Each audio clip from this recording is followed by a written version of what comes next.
Na pista de testes, 0 a 100, 8.5 segundos. É o mesmo número do HRV anterior. Mas poxa, o HRV não ganhou mais potência?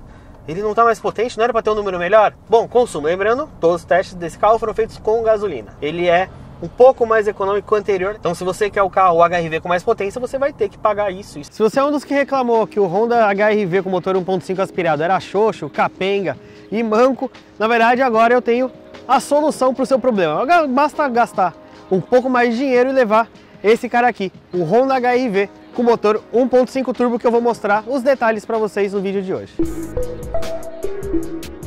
Brincadeiras à parte, a gente sabe que a Honda fez o HRV com motor 1.5 aspirado para substituir o 1.8, para quem está preocupado mais com eficiência energética, espaço interno e a parte de tecnologia.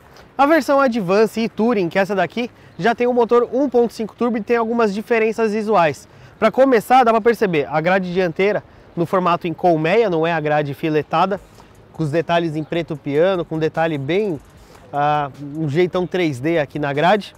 Outra diferença, a parte de baixo do para-choque é mais esportiva, mais larga, e isso vale tanto para o para-choque dianteiro quanto para o traseiro. E até o farol Full LED tem um detalhinho em prata, em cromado aqui dentro, para diferenciar das demais versões. Qual que é a ideia da Honda? Você reconhecer um HRV Touring, a versão topo de linha, de qualquer lado, de frente, de lateral, de traseira, menos de cima, já que ele não tem mais o teto solar.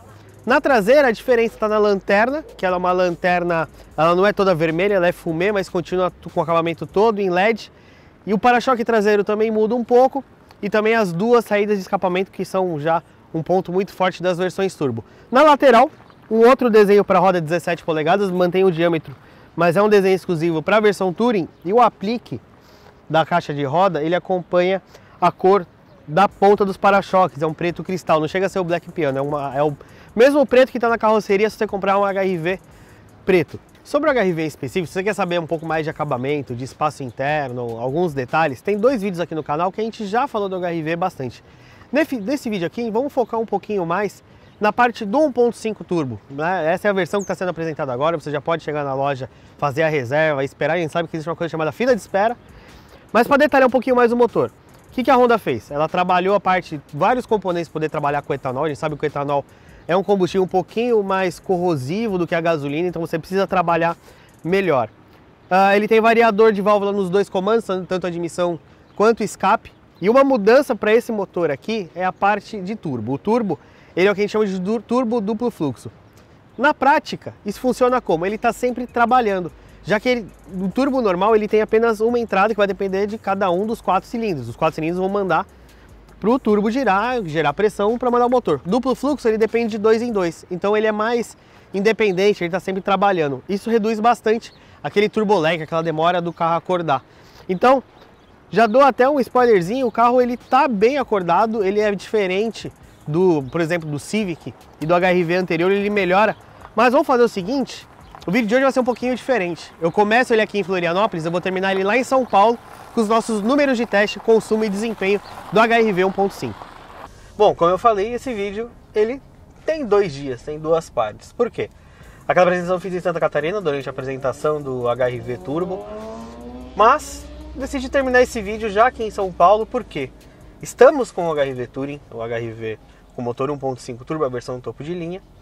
Agora, com os números de teste, levando esse carro para a nossa pista de teste para realmente ver aceleração, consumo, retomada, não divulgado pela montadora, não divulgado pelo Inmetro, mas o que conseguimos, lembrando, pista fechada, reta, 100% plana, reta, uma pista de testes realmente utilizada para homologação de automóveis, nada, não é na rua, é tudo certinho, bonitinho, para dar o melhor resultado possível, uma pista com as melhores condições possíveis de medição, de tudo mais, né? Mas, falando um pouquinho do HRV em si, antes da gente falar dos números, você quer saber os números, espera um pouquinho, porque tem alguns pontos que vale a pena entrar aqui, né? Só pela potência só pela diferença de potência, de torque do próprio 1.5 aspirado para esse 1.5 turbo, a Honda teria sim que mexer em parte de suspensão, parte de direção, por causa de uma diferença de potência considerável aí. A gente está falando de um carro aí na faixa de 120 cavalos para um carro de 177 cavalos. torque a mais, tudo a mais, então já teria, e também pelo peso do conjunto, né? Esse motor turbo, obviamente, por ter mais componentes, é mais pesado do que o motor 1.5 aspirado. Mas a Honda decidiu tomar um caminho diferente para esse HR-V. Vocês viram lá fora que a Honda colocou um para-choque diferente, com detalhes em preto, um para-choque maior, uma pegada um pouquinho mais esportiva, e ela trouxe isso para a parte de direção, de suspensão, de tudo mais. Então o que a gente tem aqui?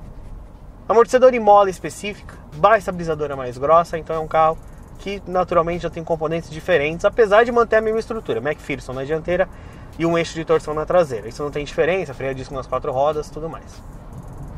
O que muda? Primeiro ponto, quando você senta no carro, você vai manobrar, você já percebe que a direção elétrica, ela é mais pesada, mesmo no modo normal, ela é mais responsiva, a gente percebe isso até andando na cidade, na estrada, ela é mais firme, é um carro mais na mão, digamos assim, né? Ele é menos voltado ao conforto, mas mais voltado a te dar um pouquinho mais de feeling, né? De sensação de direção. Mas, lógico, isso não estraga nada o conforto. Dá para usar o carro tranquilamente. A gente não está falando de um carro esportivo. E até mesmo os esportivos hoje em dia já são carros mais usáveis do que eram no passado. Então você sente uma direção um pouquinho mais firme, mas não chega a ser desconfortável. Uma direção até que bem direta dentro da categoria dos SUVs. E a suspensão, né? Vamos falar da parte de conforto. Suspensão. Na cidade, você sente mais o que passa por debaixo do carro, isso comparando com 1.5 aspirado, a versão X e a versão XL. Você percebe mais buraco, você percebe mais ondulação, você percebe mais um asfalto mais rugoso, você percebe mais o que passa embaixo do carro e passa para a direção. Ele é mais sensível, ele passa bem mais para o motorista o que está acontecendo. Mas vale lembrar que o HR-V, o aspirado, a gente elogiou muito a parte de conforto dele, era um carro muito confortável. Então a Honda tirou um pouquinho disso na versão turbo para dar um pouquinho uma sensação melhor de direção, para quem está andando, para quem está acelerando, para quem gosta, né? Realmente faz sentido. O cara está comprando um carro mais potente com essa proposta, que é um carro um pouquinho mais que te passa um pouco mais de sensação. Mesmo tratando de um SUV compacto e tudo mais, ainda é um carro. Aqui dá para perceber, ó, passando alguns buracos, dá para perceber mais a direção copiando, a carroceria, ela não flutua tanto, né? Você sente mais tudo que passa embaixo do carro. Então é um pouquinho mais sensitiva, não chega a perder o conforto, tá? Digamos que é um pouquinho mais firme do que um T-Cross, vamos dizer assim. É um carro um pouquinho mais firme, você sente, você já ouve mais, um pouquinho mais de trabalho de suspensão. Mas ainda assim um bom trabalho. E na estrada, por exemplo, na rodovia, você anda até velocidades mais altas, até dependendo, velocidade mais alta do que o limite. O meu único ponto é, por exemplo, quando você passa numa ondulação, uma parte da via que ela baixa e sobe de novo, você sente a carroceria balançando um pouco, mas também nada, em nenhum momento o carro te faz você perder o controle, te faz uma sensação que você não está no comando, não, pelo contrário. Ele segura muito bem essa parte, é um carro que responde muito bem. Então parte de suspensão, direção, bem, o freio também tem uma boa modulação. Tivemos um carro na faixa do nosso teste de 100 a 0, na faixa de 35 metros, um ótimo número. Lembrando que é um carro com roda 17 e roda assim, interfere. E também a própria suspensão mais firme ajuda nessa frenagem, né? Porque você não tem aquele comportamento da frente afundar, transferir o peso e atrapalhar um pouco a frenagem. Não, a suspensão mais firme, o carro é bem estável, bem tranquilo. Motor, obviamente que é um motor que vai andar mais do que o aspirado, né? Ele vai te passar, realmente, é um carro que anda mais. Aqui na cidade, no caso, eu tô aqui no modo Econ, né? Que lembrando, o 1.5 tem o Econ e o normal. Aqui eu tenho o Econ, o normal e o Sport, que eu já vou falar daqui a pouco. Mas o Econ, cara, o carro trabalha numa faixa de rotação baixinha, conforto acústico, um carro bem confortável, o motor e o câmbio trabalham bem, se conversam, o câmbio está sempre aqui muito bem controlado e até ajuda bastante no consumo, já vamos falar também. Mas ao mesmo tempo que você precisa, até no modo Econ, um pouquinho mais de acelerador, um pouquinho mais de aceleração, ele responde e vai muito bem. Por exemplo, na cidade, vamos ver, aqui eu vou entrar numa marginal, né? Então, se você tem um carro fraco, você vai pensar duas vezes, fala, poxa, tá vindo um carro ali, não vou conseguir, eu preciso ficar esperto. Aqui não, aqui o meu carro tá no modo Econ, um pouquinho mais de acelerador, já tô até na velocidade da via, 60 por hora aqui, tranquilo, bonitinho. Perceberam que o motor entra um pouquinho mais de ruído, né? O câmbio estica mais a marcha, é um CVT, né? Ele acaba fazendo a relação um pouquinho mais, puxar um pouquinho para a sua aceleração, mas mesmo assim bem confortável. Na pista de testes, 0 a 100, 8.5 segundos, é o mesmo número do HRV anterior. Mas poxa, o HRV não ganhou mais potência, ele não está mais potente, não era para ter um número melhor? Primeiro ponto, esse carro é mais pesado que a geração anterior, né? Lembrando, o teste foi feito no modo esporte, que deixa o câmbio todo, a transmissão, vou até mudar aqui, ó. O normal eu já fico com o acelerador mais sensível. E o Sport, ele até, o próprio CVT já fica numa rotação, ó. Ele já fica um pouco mais, ó, esperto, tá? E é só mudar aqui numa leitinha aqui, fácil acesso aqui, bem tranquilo. 8.5 segundos. Lembrando, esse carro aqui é mais pesado, né? Só por si só já tem diferença. Ah, mas a diferença de peso não é grande. Lembrando, esse carro é um Procon VL7.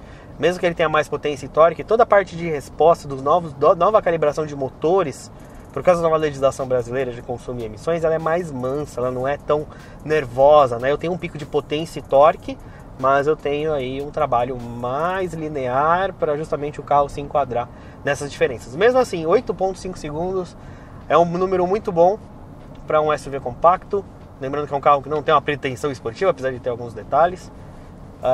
E vamos falar de consumo. Bom, consumo, lembrando, todos os testes desse carro foram feitos com gasolina. Cidade, 10.5 km por litro. Ele é um pouco mais econômico que o anterior, lembrando, aquele lá não tinha um modo Econ, o HRV Touring anterior não tinha um modo Econ, aqui eu tenho, então por si só já me dá uma vantagenzinha e tem uma diferença aqui de 0.3 km por litro na comparação com o nosso teste com o HRV anterior na versão Touring. E na estrada, 13.5 km por litro, 0,1 a menos, quase um empate técnico, não um empate, que o HRV anterior, que era mais leve, não era Procon VL7, e vale uma curiosidade, os carros que a gente anda testando no Procon VL7, eles estão com números de, mesmo que a gente fala de mesmo carro, com a diferença de ano, modelo e a legislação, a gente está percebendo números de estrada, de consumo de estrada piores. Nenhuma montadora confirma, mas provavelmente por causa de normas de emissões, para o motor trabalhar mais frio, câmara, tudo trabalhar um pouquinho mais frio para trabalhar melhor, eles estão injetando mais combustível para poder baixar essa temperatura. E até já ouvi de alguns colegas que pode ser por causa de temperatura de catalisador, o catalisador muito quente não trabalha da forma correta, então você abaixa essa temperatura dele para ele sempre trabalhar numa boa temperatura ali para fazer o trabalho dele bem. E sabe, na velocidade de estrada o motor acaba esquentando mais, né? O motor tem uma rotação fixa mais alta. Então tem essa questão. Mesmo assim, na faixa de 13 km por litro ainda é um bom número, considerando o porte do carro, potência, tudo mais. Tem carros com menos potência que fazem números até piores. Então a gente tem que colocar tudo isso na conta de um bom motor e de um bom câmbio CVT. Mas tudo isso tem um preço, né? Esse carro aqui, ele é 42 mil reais mais caro do que a versão de entrada, ou se a gente comparar a EXL na faixa de 150 mil, preço aqui na faixa de 185, tem uma diferença aí boa de preço. Então se você quer o carro, o HRV com mais potência, você vai ter que pagar isso é normal dentro do mundo de carro, né? Para você ter mais potência no T-Cross, você compra o Highline, para você ter mais potência num Creta, você compra o 2.0 aspirado, né?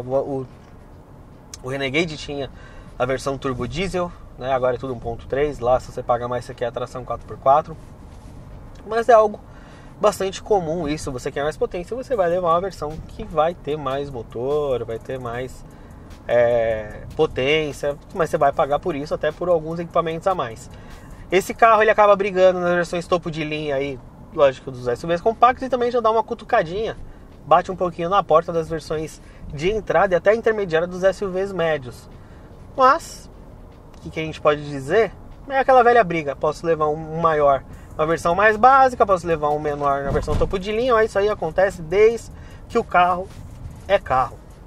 Sempre vai ter o menor mais completo com o preço do maior mais barato. Bom, e é isso, espero que vocês tenham gostado do vídeo, formato um pouco diferente. Começou num lugar, terminou do outro, troquei de roupa, troquei de carro, mas é um vídeo que a preocupação foi trazer os números exatos de um carro que é tão importante os números, já que 1.5 aspirado ficou tão polêmico. Tá aqui 1.5 turbo para quem quer mais potência, mas vai ter que pagar um pouquinho a mais. Aproveita, manda um vídeo para algum amigo aí que tá em dúvida do HRV ou que quer saber como é que anda o turbo. se prefere o turbo, se prefere o aspirado. Comenta aí embaixo se você também você paga mais pelo turbo, vai levar o aspirado com consumo um pouco melhor e ainda é um carrinho aí que já se dá muito bem na cidade. Deixa o like no vídeo, ajuda bastante a gente. Se você não é inscrito também se inscreve, ativa a notificação. Vejo vocês numa próxima. Valeu!